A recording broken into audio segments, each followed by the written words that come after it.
샬롬 샬롬 샬롬 샬롬 샬롬. 하나님 사랑합니다. 여러분 주 안에서 사랑합니다. 오늘 회복의 축복 에스겔 36장 말씀 38절까지 우리 합독했는데, 오늘 중심이 24절에서 38절을 중심으로 회복의 축복에 대해서 말씀을 나누도록 합니다. 우리 사회에 특히 필요한 것이 부드러운 마음이 회복돼야 할 이러한 시대입니다. 녹슨 가마솥 같은 이스라엘에 대한 부분이 오늘 본문에서 나타나고 있는데, 에스겔 당시 유대인들은 영적으로, 정치적으로, 경제적으로 아주 회복이 불가능한 상태에 빠져 있었습니다. 그들의 죄악으로 인해서 하나님은 진노하셨고 국가는 이미 망해서 바벨론의 정복을 받았고 백성들은 이미 열방으로 흩어진 상태였습니다. 아무리 위대한 지도자가 나타난다 할지라도 이미 바벨론에서 오랜 포로 생활을 해온 유대인들이 회복된다는 것은 불가능한 일이었죠. 이 모습을 에스겔 24장에는 녹슨 가마솥에 비유하고 있습니다. 너무 심하게 녹이 슬어서 아무리 삶아도 시뻘건 녹물이 나옵니다. 거기에 물을 붓고 고기를 삶고 그렇게 한다고 해서 고기를 먹을 수가 있겠어요? 우리 녹이 아니라 탄 그릇 잘 안 닦인 거, 잘 닦아지지 않는 거 정말 버리기는 아깝고, 그래서 아무리 우려내고 아무리 닦아도 나중에 거기다 음식을 하거나 뭘 볶으면 그게 전혀 깨끗한 상태가 되지 않는 것처럼 녹이 하물며 거기다 녹까지 쓸어있는 그릇을 다시 쓰기가 어렵습니다. 고기만 결국은 음식을 먹을 수가 없죠. 회복이 불가능하다. 그런데 본문에서는 그런 유대인들을 하나님께서 회복시키시겠다라고 약속을 하십니다. 그리고 실제로 바빌론의 포로가 된 지 몇 년? 70년 만에 다시 고국으로 돌아오게 하는 그런 역사를 일으키시죠. 우리는 성경에 분명하게 나타나 있고 이스라엘 역사에 그 내용이 정확하기 때문에 알고 있는 상태입니다. 우리는 에스겔 당시 유대인들을 보면서 회복에 대한 소망을 가질 수가 있죠. 회복이라는 말은 히브리어로 하쉬부라고 하는데, 잘못된 것으로부터 본래적인 것으로 돌이키는 하나님의 주권을 말합니다. 오늘 말씀 유대인들을 회복시키시는 하나님의 능력을 보면서 우리들의 어떤 부분이 회복돼야 하는지 살펴보겠습니다. 회복되려면 먼저 더러움을 씻어내야 되겠죠. 맑은 물로 너에게 뿌려 너희를 정결케 하되 곧 너희 모든 더러운 것에서 모든 우상을 섬김에서 너희를 정결케 할 것이며, 36장 25절에 말씀합니다. 성경은 종종 하나님 말씀이 나를 깨끗하게 만드는 역사를 가리킨다, 역사를 하신다라고 이렇게 가리키시죠. 에베소서 5장 26절에도 이는 곧 물로 씻어 말씀으로 깨끗하게 하사 거룩하게 하시고 이렇게 증거하고 있죠. 요한복음 15장 3절에서 너희는 내가 일러준 말로 이미 깨끗하여졌으니 라고 이렇게 말씀을 합니다. 더러워진 몸을 물로 씻듯이, 이미 사용된 그릇을 물로 씻듯이 하나님의 말씀을 듣는 것은 자신을 거룩하게 만드는 일이다. 시편 119편 9절에도 청년이 무엇으로 그 행실을 깨끗하게 하리까 이렇게 증거되어 있습니다. 주의 말씀만 지킬 따름이죠. 주님의 말씀으로 우리는 깨끗해진다라는 그런 말씀입니다. 청년기에 엄청난 유혹이 따르죠. 특히나 이 시대에 정말 무서운 유혹이 많습니다. 이런 시대에 하나님의 말씀이 들어와서 청년들이 깨끗하고 거룩해진다면 얼마나 바람직한 일일까. 그렇죠. 시편 119편 11절에도 보면 자신에 대해서 내가 주께 범죄하지 아니하리 하여 주의 말씀을 내 마음에 두었나이다 이렇게 말씀합니다. 이것은 시인의 고백인데, 이런 고백은 뭘까요? 경험을 통해서 요즘에 복음성가들 정말 좋은 가사, 전부 성경적인 가사들 너무너무 많이 쓰잖아요. 이것이 어디에서 나오겠습니까? 하나님의 말씀 속에서 감동을 받아서, 그죠? 그러다 보니까 그것이 시로 고백이 되고, 그리고 곡조가 붙어져서 아주 좋은 복음성가들이 너무너무 많이 나옵니다. 은혜죠. 자신의 말씀을 마음에 두었더니 범죄하지 않았던 경험을 이렇게 얘기한 것이 시편의 말씀들인데, 그는 마음에 말씀을 두기로 작정한 거죠. 기독교인 중에는 삶이 거룩하지 못해서 고민하는 사람들이 많습니다. 그런데 기억할 것은 말씀이 그 마음, 그 사람 속에 거하면 그 말씀이 그를 거룩하게 만든다는 것을 잊지 말아야 되겠다. 그러므로 말씀을 듣고 읽고 배우고 묵상하고 암송해야 되는데, 그런 말씀이 나를 거룩하게 하는 것, 말씀은 살아있고 운동력이 있다라고 하죠. 뼈와 관절과 골수까지 쪼갠다라고 말씀을 할 정도로 그 말씀이 우리 뼈에 양약이 된다는 것을 잊지 말아야 되겠다. 장갑 속에 손이 들어가면 죽어있던 장갑이 살아 움직이게 되죠. 그냥 장갑 자체로 있을 때는 아무것도 할 수가 없어요. 근데 손을 넣고 끼면 그 장갑이 움직이는 것 같이 마찬가지로 하나님의 말씀이 사람 속에 들어가면 하나님의 의에 대하여 죽어있던 사람들이 하나님의 의를 행할 수 있게 된다라는 거죠. 2차 대전 중에 헤롤드 헤셀이라는 청년이 공수부대 요원으로 참전했다가 불행하게도 포탄에 맞아서 두 팔을 잃어버리는 불구가 되고 맙니다.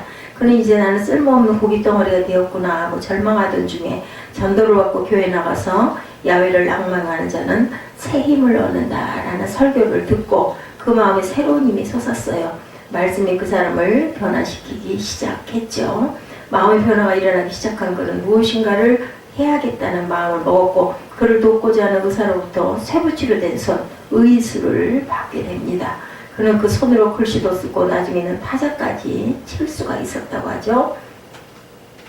심지어 우리 생애 최고라는 영화에 출연해서 영화계 최고상인 아카데미 주연상까지 받습니다. 하나님의 말씀의 힘이 쓸모없는 인생에게 희망을 주어서 쓸모있는 그릇이 되는 그러한 모습이죠. 회복되면 또한 부드러운 마음이 됩니다. 새 영을 너희 속에 두고 새 마음을 너에게 주되 너희 육신에서 굳은 마음을 제하고 부드러운 마음을 줄 것이며 26절에 오늘 본문 말씀하죠. 표준 번역을 보니까 돌같은 굳은 마음을 살갗처럼 부드럽게 하시겠다고 말씀을 합니다. 마음은 밭과 같죠. 이게 밭은 흙이 부드러워야 씨앗을 뿌리면 거기에 씨앗을 뿌리면 좋은 싹이 나고 그 나무가 자라게 되고 거기에 풍성한 열매를 맺을 수 있듯이 마음도 부드러워야 풍성한 열매를 맺는 신앙생활을 할 수가 있습니다. 단단한 마음은 열매를 맺을 수가 없죠. 돌밭을 생각해보면 무슨 열매를 기대할 수가 있겠나. 부드러운 마음을 우리가 가져야 되겠습니다. 그러면 어떻게 부드러운 마음이 회복될 수가 있을까? 새 영을 가져야 한다. 새 영을 가진다는 말은 영이 거듭난다라는 말이죠. 영이 거듭난다는 말은 없던 영이 생긴다는 말이 아니고 하나님과의 관계가 회복된다라는 뜻입니다. 모든 사람은 영적인 존재이죠. 우리 몸 안에 우리 마음 안에 영이 있습니다. 모두 다. 영 자체는 살아있으나 하나님과 연결된 영은 살아있는 영이고 하나님과 단절된 영은 죽은 영이라고 이렇게 얘기를 하죠. 죽은 영이 살아나서 하나님과 연결되는 것은 사람의 능력으로는 불가능합니다. 하나님께서 하시는 일이죠. 성령께서 하십니다. 배터리가 방전된 자동차는 갈 수가 없죠. 그래서 배터리 충전을 하거나 배터리를 갈아서 새 것으로 집어넣습니다. 그럼 자동차가 다시 움직일 수 있듯이 사람의 영도 거듭난 성도가 부드러운 마음을 유지하려면 성령으로 충만해야 된다. 배터리 충전을 충분하게 해야 된다라는 거죠. 새 몸이 새로운 새 것이 되었도다라고 새롭게 거듭나야 된다라는 겁니다. 거듭나서도 육체가 영을 지배하고 있다면 돌같은 마음을 갖게 되고 영이 육체를 지배해야 살같은 부드러운 마음을 갖게 된다. 성령으로 충만하지 않으면 육체가 주도권을 잡고 있기에 마음 상태가 돌 같고 성령으로 충만하여 영이 주도권을 잡으면 마음 상태가 이렇게 부드러운 흙도 부드러운 흙이 되고 거기에 씨앗이 잎이 나고 또한 줄기가 커져가지고 잘 자라서 많은 열매를 맺게 된다는 거죠. 오늘 저와 여러분의 그 모습이 성령으로 충만한가 살펴보시기 바랍니다. 부드러움, 돌처럼 굳어있는 것 둘 중에 하나겠죠? 여러분의 마음밭은 부드러운 밭인지 아니면은 정말 딱딱한 마음밭인지 한번 묵상해 보시기 바랍니다. 주님은 오늘도 돌처럼 딱딱한 내 마음을 부드러운 마음으로 변화시켜 주시기를 원합니다. 말씀으로 아니면 찬양으로 기도로 또한 묵상으로 우리가 부드러운 마음이 되도록 항상 회복시킬 수 있도록 노력을 해야 될 줄로 믿습니다. 회복된 사람은 말씀을 행하는 생활을 하게 됩니다. 또 내 영을 너희 속에 두어 너희로 내 율례를 행하게 하리니 너희가 내 규례를 지켜 행할지니라. 27절입니다. 여기 내 영은 성령을 말씀하는 거죠. 스가랴 4장 6절에 만군의 야훼께서 말씀하시되 이는 힘으로 되지 아니하며 능력으로 아니하고 오직 나의 영으로 되느니라. 이렇게 말씀하셨어요. 신앙생활, 영성생활, 능력생활, 승리생활은 성령으로만 가능한 것입니다. 우리가 성령님이 일하실 수 있도록 통로를 내어드리면 성령께서는 하나님의 뜻을 우리를 통해서 이루어 가시죠. 성령님을 인정해드리고 성령님의 감동에 따라 순종하면 하나님의 말씀을 지킬 수 있게 됩니다. 말씀을 지켜 행하면 하나님의 약속하신 축복을 또한 누리게 되죠. 하나님의 축복은 항상 말씀을 실천하면 따라오게 되어 있습니다. 아무리 비싼 보약이 있어도 먹어야 효험이 있는 것처럼 말씀도 행할 때 축복이 되는 것이다. 계속되는 본문에서 말씀을 행할 때 주시는 복을 열거하고 있죠. 28절에 하나님의 주신 땅을 누리게 된다. 그리고 너희는 내가 너희 조상에게 준 그 새 땅에서 살게 될 것이며 그러면 너희는 내 백성이 되고 나는 너희의 하나님이 될 것이다. 이렇게 말씀합니다. 28절에 이스라엘은 하나님이 주신 가나안 땅을 말씀과 상관없이 살다가 그만 빼앗겨 버립니다. 다시 말씀대로 살면 하나님이 그 땅을 주신다고 약속을 하시죠. 내게도 하나님이 주신 분깃이 있습니다. 그 분깃도 말씀대로 살 때 회복이 되어지는 것이다. 29절에서도 이는 경제적인 회복을 약속하죠. 내가 곡식을 불러다 그것을 풍성하게 만들고 너희 위에 기근을 내리지 않을 것이다. 29절에 그렇게 말씀합니다. 그런 의미에서 보면 사실은 국가 경제도 영적인 회복에 달려 있습니다. 그 회복이 얼마나 확실한지 35절에 보면 황폐하던 것이 에덴 동산같이 되겠다라고 말씀을 하죠. 황무지였던 이 땅이 에덴 동산처럼 됩니다. 폐허가 돼서 버려졌고 무너뜨려졌던 성읍들이 이제 견고하게 세워지고 사람이 살게 됐다라고 35절에도 증거합니다. 36절에 이스라엘이 회복되면 주변의 이방인들도 하나님의 하신 일을 알게 되고 하나님께 영광을 돌릴 것이다 라고 증거합니다. 나 야훼가 무너뜨려진 이것을 재건하고 황무지에 다시 나무를 심었음을 너희 주변에 남아있는 민족들이 알게 될 것이다. 36절입니다. 37, 8절에도 수적인 회복 돌아가시죠. 내가 백성을 양떼처럼 많게 할 것이다. 명절 기간에 예루살렘 제사에 쓰는 양떼처럼 폐허가 된 성읍들이 사람의 무리로 가득 찰 것이다. 다시 한번 우리가 보면 그런 회복의 말씀을 지킬 때 이런 회복을 주시겠다. 사람들이 가득 차게 되겠다. 그리고 말씀을 지켜 행할 수 있는 능력은 성령 충만을 받고 회복되어야 한다. 우리 성도들이 하나님의 축복을 누리시기를 주님의 이름으로 축복합니다. 하나님의 영적인 누림이 있어서 늘 행복하고 성령 충만해야 되겠죠. 우리 모두가. 그리고 건강의 축복도 받아 누리셔야 할 줄로 믿습니다.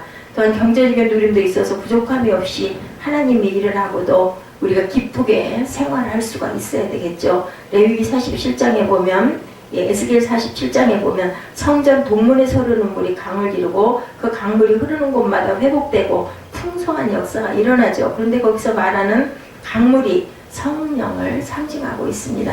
성령의 부드러운 마음을 줄 것이며 에스겔 26절에도 오늘 본문 26절에도 그렇게 말씀을 하시죠. 돌같은 굳은 마음을 살처럼 부드럽게 하시겠다 라고 증거합니다.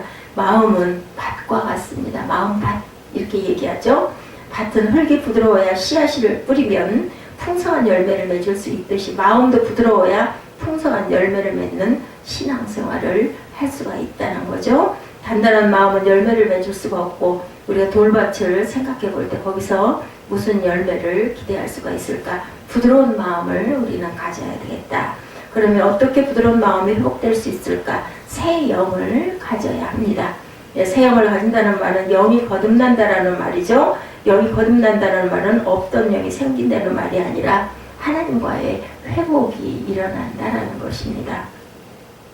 모든 사람은 영적인 존재이죠. 우리 몸 안에 영이 누구에게나 다 있고 몸 안에 영이 있는데 하나님과 연결된 영이 있고 단절된 영이 있다라는 것. 영 자체는 살아있으나 하나님과 연결된 영은 살아있는 산영, 생영이라고 그러죠. 죽은 영은 결코 아무런 일도 할 수가 없습니다. 아무런 역사도 일어나지가 않습니다. 죽은 고목에서 절대로 잎이 나고 꽃이 필 수가 없다라는 그런 말씀을 하고 있죠. 거듭난 성도가 부드러운 마음을 유지하려면 늘 우리가 성령이 충만해야 되겠다. 성령으로 충만하지 않으면 육체가 절대로 이 주도권을 잡고 일을 할 수가 없다는 것을 우리가 깊이 깨닫고 아는 저와 여러분 되시기를 주님의 이름으로 축복합니다. 오늘은 회복의 축복을 주신 에스겔 36장 24절에서 38절 말씀 우리가 함께 한 절씩 살펴보면서 우리의 영이 정말 하나님의 은혜로 충만하게 되기를, 살아서 항상 숨쉬고 우리가 부드러운 마음같이 되어서 잎이 나고 꽃이 피고 그리고 많은 열매가 맺는 역사가 임하시기를, 또한 사순절 지금 기간을 가고 있습니다. 이 기간에 저희들을 특별히 하나님의 은혜를 깊이 생각하고 예수님의 고난에 동참하시는 저와 여러분 되시기를 주님의 이름으로 축복합니다. 기도하시겠습니다.